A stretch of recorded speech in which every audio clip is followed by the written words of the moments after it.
Let's see this happen, Hopefully. man. I'm Let's excited. see. Let's see if we got this on the stage. All right. This is testing and production over here. So this is going to be an interactive conversation Yeah. where we will be talking, but you will be asking questions. And we have a nice little app where you can come in and ask questions and upvote the ones you want us to talk about. So we'll just start with howdy. You can't see this. You can't see the question. It's over here. okay. But Oh, it's me. Oh, yeah. this is you. Sergei submitted I howdy. sent it. So here we are. But I'm Butch Mayhew, and Sergei Gapanovich. why don't you kick us off? Tell us why we're here. Oh, sure. So we have been doing QA for years, and I usually don't like when people bring up the age, how long they've been doing something because they try to cover up. Oh, I've been here for 12 years, and I'm like, but what do you know? Like we won't be there. So I'm just gonna say that we've been doing it for years, and right now every Monday we get together on LinkedIn, and we do the live newsletter review kind of situation. So Butch has his own newsletter where he collects specific articles about AI in QA. Exactly how AI impacts QA and what's going on in the world, and we just talk about it. And one day we're like, oh, there's Lost Tech. Let's do this talk, but just live. That's why we're here. It's basically gonna be talking about AI in QA. AI is hot. QA has always been hot. Let's go. So why not? We're gonna be talking about that. So yeah, if you have any questions, suggestions, anything about QA or AI or both, you can literally just scan the code, ask us, and I have no clue. I haven't seen any questions, so I'm basically feeling like co-pilot. I will be literally like giving my honest answer to everything. Butch has had time to prepare, but we will see how it goes again. Yeah. Like, So why don't you come stand over here so you can see the screen? okay, let's do And it. we've got our first question. So is quality assurance a dying job title? No, Why not? of course not. Have you seen the previous presenter who literally had the slide where he said, "But now we need to review and test." So of course, yeah, you can ask AI to review its own code. Who has done it? Who has written a code and then said, "Can you review that?" Okay, cool. So you know what bias is now, right? So you literally know what bias is. Confirmation bias is when you say that something is A, and then you find any reason to confirm that A is A, and you don't even try to believe that A can be something else. So AI will generally do that. Yeah, right. It will make your test pass because you said make the test pass. So I have seen it how AI literally like, I'm gonna remove 5 lines of code just to make the test pass, and it does passes. So who do we need? Quality assurance. You literally need to hire some of these guys, at least one, but somebody who's very like good at it, right? So I always say that given AI is great, it's an amazing tool, right? Also, Tesla is an amazing car, and it has self-driving, functionality where you can click the button, say go to, let's say Costco or Bucky's. You guys have Bucky's, so jealous. You say go to Bucky's and it starts driving, right? So that's basically AI doing it. But let's imagine that for a second, and it can happen, software, hello, it just stops driving, and then you need an experienced driver who can actually grab the wheel and finish the drive, right? If you put somebody else there, like a person with no driver's license or somebody who has just started and has no clue about rules and rights and everything, they can crash. So basically, quality assurance is not dying. No, of course. Who said that? Okay, thank you, Thane, for your question. Yeah. So I really appreciate it. I just got yeah, triggered. I will add on this. I actually believe quality assurance, the way a lot of companies practice quality assurance is dying. If your quality assurance is taking a user story, creating test cases, and manually executing those test cases and having these really long feedback loops, like that is going away. What that is checking. And our AI tools and our automation can do all the checking for us. Where things get really interesting is when you have all these complicated systems in play and you get to use your brain and start thinking about how is this going to fail? At what points are these things going to fail? And that's what good quality assurance is. So I would also say quality assurance, it's hard to assure quality as a QA. All right. The way you assure quality is you make sure good, high quality code gets released. So if like QAs can't hire and fire developers, they can't really assure quality in those things. So is it a dying job? Some versions of QA, yes. But I think the good ones, the ones that test, it's not. It's like a Pokemon, it's just developing. It's big, it's just next level. It's not dying. You just gonna get the better version of it, hopefully. Hopefully. All right, here's the next one. Okay. Why don't you read it out? Do you think the AI bubble will pop with the cost it's incurring worldwide? That's a good one. And yeah, I have a friend who works at Google, and we talked a lot. She's like, no. But so I have a lot of friends, obviously, and I have a lot of connections on the. This is how I'm gonna not talk to about you. Obviously. This is the. But so AI bubble. But okay, so what exactly AI bubble? What are we talking? That everybody's just going nuts and automating everything and just firing developers and testers and just doing AI and everything, and it just invests a bazillion of dollars. Have you seen the stock market recently? Have you seen? I bought Microsoft. Yeah, disclosing information.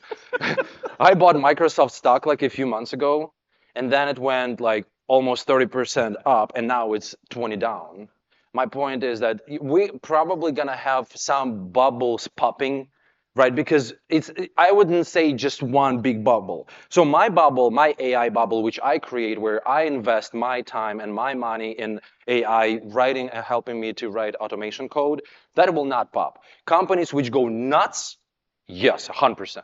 If you work at the company where people getting laid off constantly and reducing humans from 10 to 1, they will probably pay the price, the company. I bet that I will not be unemployed. I will be unemployed maybe like for a few months, but then eventually somebody else will be like, oh, we need somebody to come back and actually test what AI has written.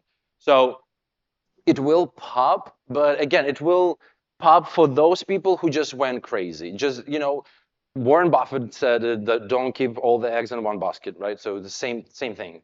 So if you like literally go crazy on that, I truly believe you will pay price for sure. Yeah. And you will pay price because the price will go up. Yeah. Oh, the Literally. price is definitely going to go up at some point. It is going up Yeah. already. Token maxing, that's like the big theme, I would say 2 months ago. What I've seen with just clients I've worked with is they're looking at ways to be efficient with their token usage. So they've kind of gone past the token maxing and spending hundreds of thousands of dollars, and maybe you release some value, but you did a lot of work, a lot of thing artifacts and code was generated, but the actual business value was there. Maybe, maybe not. But I do think that people are starting to realize, hey, we've got to use these tools effectively and not just burn the cash, when it comes to tokens, or burn the tokens. All right, let's see what we have next. I'll read this one. Yeah. If a coding agent writes the feature and the test that pass it, why do we need testers? Great question, Robert. Thank you, Robert. Because of this. That's literally that. So, like right now, you can literally, what is it? The best programming language is English, right? So, right now, with all of the integrations, you go and create I don't want to say word Jira, linear ticket, and write. Said Jira. Yeah, but it's just linear ticket, and you write everything what you want, and with the correct integration right now, you literally have a PR open within 20 minutes, and then that PR goes through, created its own pipelines and tests and everything. Has anybody done that? Has anybody like done integrations with when you literally just create a ticket and AI creates the rest, literally gives a code, reviews it, and ready to click merge. So I've done it. It was okay. It did exactly what I asked it to do. But when I started reviewing code, when I started reviewing product, I realized that, again, because English is my second language, maybe, that I did not explain all of the things I wanted to do. But that's why testers are needed. Because it doesn't matter how amazing the product person, right, again, or whoever wrote a ticket is, there is an independent person who has a little bit of nitpick situation going on, and they're a little bit crazy, maybe a little bit ADHD, OCD, all of those a little bit. I describe it myself. When I look at the code, I always ask myself, do I like it? Would I use it? So that's why, because if it, oh, and it's wrote the feature. Oh, definitely. I missed that part. Yeah, your bias. You talked Oh, about that. no, yes, absolutely you need a tester. Yeah, that's not even a question. But of course, who And said that? yeah. Robert, thank you So so much for your question. I'll just add, like, if this is a product that is not critical, right? If you're not selling this product to another business, if it's a fun side project, sure, like let it do its thing. Yeah. This is low risk, but as soon as you have customers paying for things and they expect the quality to be a certain level and the security to be a certain level, I think this is not good enough. You got to do some more. Can the developer put on that QA hat and do testing? Mm, Yes, yes, they there is can. one person who can. Where's Matt? He can. I worked with him. He can. He can do that. He still misses everything. But it is, I mean, it requires a mindset shift, right? You've got to take off the, I built this, I know what should happen, to, hey, what happens if I do this? What happens if I do these other things? I'll share just one tiny story about AI agents writing tests. There's an example where someone shared, I think it was on Reddit that I saw, it's a part of the newsletter. Somebody was found a bug in the system and they were writing some tests around it. And apparently, through the writing of tests, rather than the AI coding agent fixing the bug, the AI coding agent focused on getting the test passing. So by doing that, there was a JavaScript error, which was causing like buttons not to load.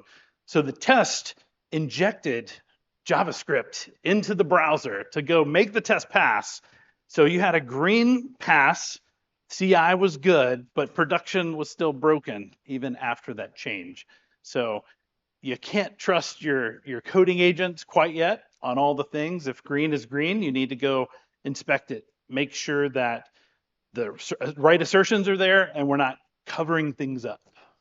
And again, AI, we know this. It can go, if it found a bug, it's on code. It can go and modify the feature itself, not even to make it pass the test, modify the feature that the bug becomes a feature now. So I can see this, I can clearly see this. I don't hate AI, I'm just very suspicious. Like I'm super suspicious. Compare, like this is the difference. That's why the colors are different, because Butch is more like into, yeah, AI train, choo-choo. I'm like, nah, now give me a few more years. We're I'm still slow. getting them on board. Yeah. Like, okay. Any question? What metrics would you suggest to measure quality? Also, clean your room. Well, jokes on you. My mom doesn't speak English, but she might have used an AI to write this. Okay, so room is clean. I'm QA, so my room is always clean. What metrics would you suggest? I'm gonna delegate this to Sure. you. Yeah, yeah. Yeah, I you mean, the go. best metric I have found is how many bugs are reported from production. So what is your escape defect rate? Is that easy to calculate and cover? It's not. It takes work. It takes the customer support person taking the call, getting that to either another team or you doing some analysis to say, hey, when did the behavior of the system stop behaving like it used to and start behaving to now? But if you can add a data point, add a metric with that information, you can build out what is your percentage of PRs released to production to how many bugs were released, and you can calculate a percentage that you can calculate month over month, quarter over quarter. And that has been my best way to measure those things. Another metric would be how many incidents have you had, and were those app code related or because of a release or something like that. So my area of my room needs to be cleaned a little bit. So, Yeah. but yeah, Ask AI to do that. I should Oops. try that. Apology. Anything to add? Uh, Yeah, I mean that's a good one, obviously, and we've done it. We've done it. We have tracked it like this. We work together. Yeah, no, nothing to it. All right. Not gonna steal time for no I'm going to try nonsense. to read this before I just hit the button next time because I did not read that last one. I didn't read it. I just hit the button. Do you see parallels between AI now and automation when it was first introduced as a way to save testing effort? Great question, Alex from New Zealand. It She is a seeded this. Yeah, she did. Yeah. Oh, nice. I mean, what is automation? Automation is a tool. What is AI? AI is a tool. So definitely parallel is there. W- Am I saving a lot of time during the day on some repetitive tasks or the checks? Literally, when, again, quality is not checking. It's not just 2 + 2 = 4. We don't do that. I mean, yeah, I don't do that. He doesn't do that. So we don't do that. If your quality guys do that or girls do that, have a conversation with them. But so AI is great at this, right? AI is amazing at writing code and speeding up my process. I had a ticket to test yesterday, and I was late to the on a flight to get on a flight to get here, and it's just a massive feature. It's like literally a questionnaire with I think close to 80 questions with a lot of explanation what each question is. And there's like a requirement because it has to be exactly the text has to be like that. What did I do? Obviously, copy paste AI, compare text. It found all of the issues I would never find. I would because it was like on the question number 47 where I would get tired as a person to go like this A to B comparison. So yeah, parallel is there. Automation was created for what? For checking the state of the system to report to me that there is a change. Automation doesn't say, oh, there's a bug. It says, something has changed and tells me it's changed. And I, as a QA, decide, is it changed? Because, again, what if a developer just, updated the code per ticket, per feature request from the customer? Automation is failing, but it doesn't mean it's bug, right? It's just a change. So I decide whether it's bug or not. And the same with AI. It can report to me, and I actually don't ask AI to go and test. I literally ask for specific questions, just the answers I would want to get and save time, and then I decide whether it's a bug or not. So parallel is definitely there. Yeah, and I would add on there, right? You alluded to it. The way I like to think about automated checks or your automation test, as we call them, these are checks. These are change detectors. So if you have a good test, if you change your assertion value in your test should fail, and it should be really clear as to why it failed. And if your system changes and your test fails, that is a change, and it's detected it. It's let Sergei know it, and Sergey gets to go investigate, and he gets to decide, was this a flaky test where we need to update our flaky test because we have a race condition somewhere?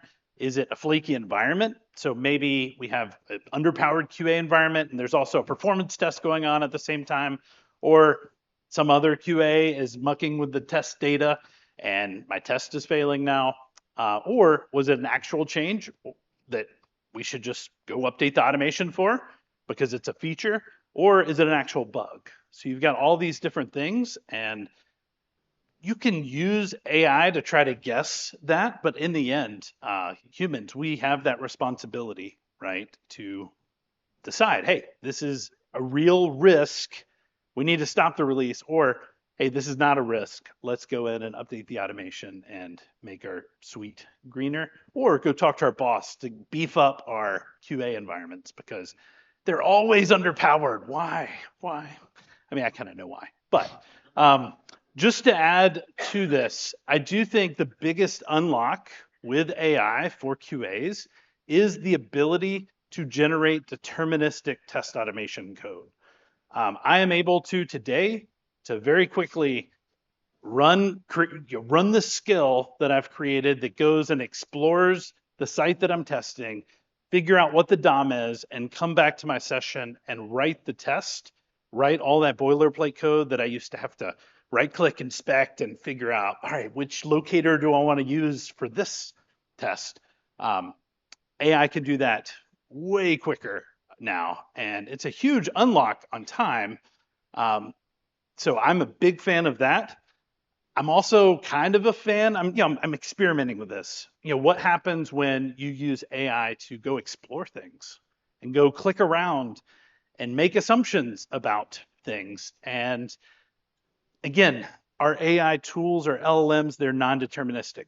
So you're gonna get one run that may be like there's a bug, and you may get 9 more that's like no bugs, everything is good here, and there may really be a bug, or there may not. Somebody has to go and review the changes and make that decision, or review the evidence that is generated from that exploration. Yeah, and you always need a person. You still need a driver in the Tesla, just in case. And Tesla will ask you probably like to put the arms on the wheels just to make sure that everything is fine. But also, I had a fun thing on Wednesday. I asked AI to do something, and it did. And without reading, I literally, in all caps, I literally wrote, "You're a liar." You know what I do with him. My AI, he needs a therapist. And but the first thing AI said, "You're absolutely right." And I was like, "I'm not. I just called you a liar." And but again, based to the fact that to those about the runs, right? Now try that. Literally try once. Like ask something and be like, "You're lying," and it will start saying, "Oh, I'm sorry," even though it like everything was right. But it's about non-deterministic. It's hallucinating. It's high, you know, in a way. All right, what is the one skill I should prioritize if I want to avoid being unemployed? This is broad. This is broad for everyone. I will add mine. Whether you're a tester, developer, or any kind of knowledge worker, use your brain. Like, don't get lazy with the tools. The tools make it really easy for you to want to be lazy, but you still need to use your brain. If you want to be lazy, don't do it, build something deterministically so you know what the output is going to be rather than rely on AI to get your intent and your goal right every single time. So just use your brain when you're using these tools is my feedback. What do you Yeah, say? mine would be critical thinking. I mean, there is a reason why some of us, right? Some of us went to become developers. Some of us went to become QA. Some of us went to become BAs and product managers and everything because you know yourself, you know your, strong sides, you just know, right, what are you good at, and hopefully during, studying, learning, and interviews and all of that, it just confirms that and you're good at what you're doing. But there is a reason why, people in QA find bugs developers don't find because it just, different skill set. And I would say, me personally, as a QA, critical thinking is the one. It's literally this, magical what if, and you open the application and you ask what if, and this is how you go and start finding stuff. Or hopefully not. I don't like finding bugs, for the record. That's right. I genuinely don't. Ideally, though, if a QA brings you a bug, hopefully you can give them a high five as a developer and you're not like, why did you find that? Like, we got a release to do. Like, we should be in the same team on releasing high quality code to production, Exactly. right? Yeah. So it's like it's also about culture, right? Like yeah, just 1 minute about it. Once I was given an application. I was hired, just hired at a new company as a consultant. Silly Goose Lab, by the way, if you want to hire somebody. Uh, so I went there and they gave me a little application, like micro app, and I came back with 19 bugs within a day. And they got so defensive. Everybody started hating me immediately, like, you, like, everything was great before you. And I was like, well, it wasn't. But the real reason is I was never mean or anything. But like, I just hope that developers, can see QA that it's, when, There are toxic people in the world, yes, but majority of us are not, we're not striving to like find a bug and shove it in your face and be like, oh, look what I found. Like I said, I genuinely get upset when I find a bug. I just know that, okay, the ticket goes back and then again, and I'm lazy. I don't like to do the same things all over again. So yeah, so it just communicate with your QA, be friends with them, and I bet that, you won't be looking at them as monsters. That's right. Does AI enable the dev to tester ratio to be bigger without sacrificing quality?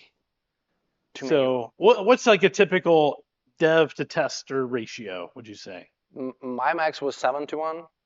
So, 7 developers, 1 tester. Typically, between 1 to 3, 1 to 7 is 5. typically the norm. One Let's to be real, five is good. 5. Yeah. Come on now. So, will that dev to tester ratio get bigger or smaller? What do you think? I think that there was a slide before us again about that. Right now, we've had articles about this. That right now, because of AI, you literally, maybe even some of you, have literally PRs open and waiting for reviews just because how much work you can produce and speed up. So ratio, I'm not sure about like if it, is it does AI enable the. So do you think it would go like right now, let's say 1 to 5, 1 tester, 5 devs? Is it going to be 1 tester to 2 devs or 1 tester to 20 devs? I mean, eventually, I think it's gonna be one dev, one tester. I mean, I literally see where it's going. Like, we're gonna have probably like 2 devs, one tester with AI tools. This is how I see it. And how does product flat go into that? I mean, there's other questions. I do think in a lot of ways, right? Quality, we put on that product hat. We think about what should our users be doing. So you've got kind of like product thinking on the front end. Is this going to deliver business value? Is this going to help customers? We're also thinking about it, maybe even not from the business side, but from the end user side. And I think there's value in that. One thing I've encouraged folks to do, testers I've worked with where AI adoption is being a thing, I've encouraged both devs and testers when you're writing the code, when you're writing your prompts, developing these features, one, make sure that you know about the requirements up front, but two, ask if you can ride along with the dev as they're prompting and writing this code, generating these artifacts, and ask questions along the way, right? Be a part of that build process. I really see that being a big part of the future. I've got one other question for you. I've got to go find it though. From my mom. Is it from your mom? Did you It's not say from your anything mom. else? Here, how about this one? This one will trigger you. Let's go. With all the AI tools, does it still make sense to learn to code? Uh, yes. Why people ask a question where it's like literally like just yes or no answer? Yes. Okay. You know what? Since you're all here, does it make sense? If yes, raise your hand, please.